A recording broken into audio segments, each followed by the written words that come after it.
Welcome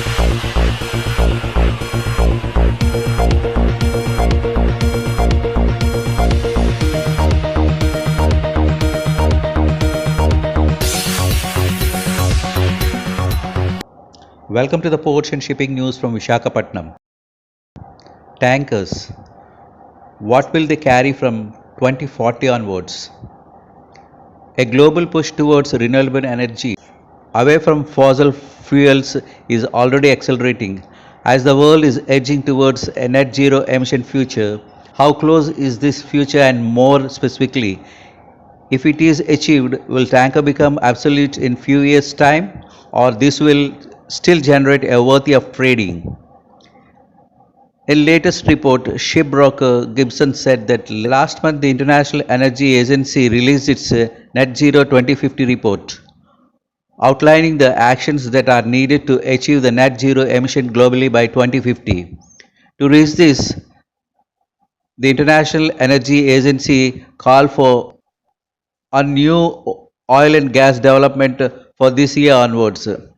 In net zero emission case, world oil demand never returns to pre-pandemic levels, declining from around 90 million barrels per day in 2020 to just 24 million barrels per day by 2050. Net zero target relates on future rapid development of available technologies as well as the development of new technologies.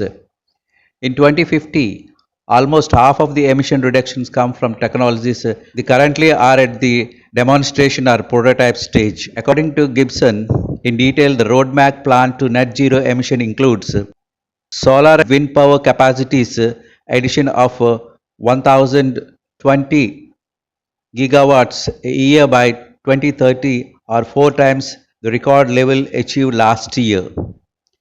Electric vehicles go from around 5% of global car sales currently to more than 60% by 2030. Annual battery productions for EVs increase from 160 gigawatt hours currently to 6,600 gigawatt hours in 2030, equivalent of adding almost 20 gigafactories each year for the next 10 years. Every month from 2030 onwards, 10 heavy industrial plants needed to be equipped with carbon capture technologies.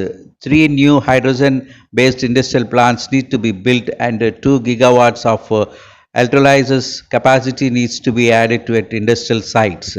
Global electricity network that took over 130 years to build need to be more than double in total length of 2040, increase by another 25% by 2050. Shipbroker added that the international needed to achieve are highly ambitious, required unprecedented, urgent action from government around the world. Some feel these targets are unrealistic to achieve, with a number of countries rejecting the calls for no new oil and gas investment. The International Energy Agency itself noted that although over the past years there has been a rapid increase in the government's pleadings to cut greenhouse emission to net zero, less than a quarter of these pleas are fixed in domestic legislations. The few are unpinned by the specific policies to deliver as promised on time and in full. Further highlighting the uncertainty, the International Energy Agency calculates in the state policies scenario, which takes into account only specific policies that are placed or have been announced by the government.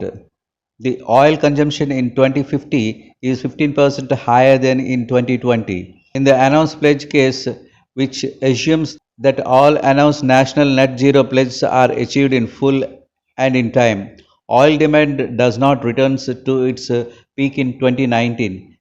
Instead, it is gradually by just 10% from its 2020 level to 80 million barrels per day by 2050. Increasingly, a broadly similar view of the future was shaped by Vettel at the recent FT Commodities Global Summit, where the chief executive suggested that oil demand could peak around 2030, but in the first demand would not fall sharply initially. Minister Platering will above the 100 million barrels per day reached in 2019, Gibson noted. With exception of a net zero case, all alternative scenario discussed above supports tanker trade to varying degree over the next 2 decades. Yet the environmental pressures will only intensify further going forward, and so the peak in oil demand is likely to happen sooner rather than later. The tanker industry is also highly cyclical and in facing similar environmental pressures. Even without the latest IMO measures from 2030 onwards, the majority of the fleet is likely to consist of tankers built in 2015 or later, which are from the most parts between 15% to 25% more fuel efficient than those built prior to 2015. If oil demand peaks sooner than expected, the scrapping pressures of the least fuel efficiency tonnage will increase, eventually rebalancing tanker supply with demand, albeit at the lower absolute levels of trade.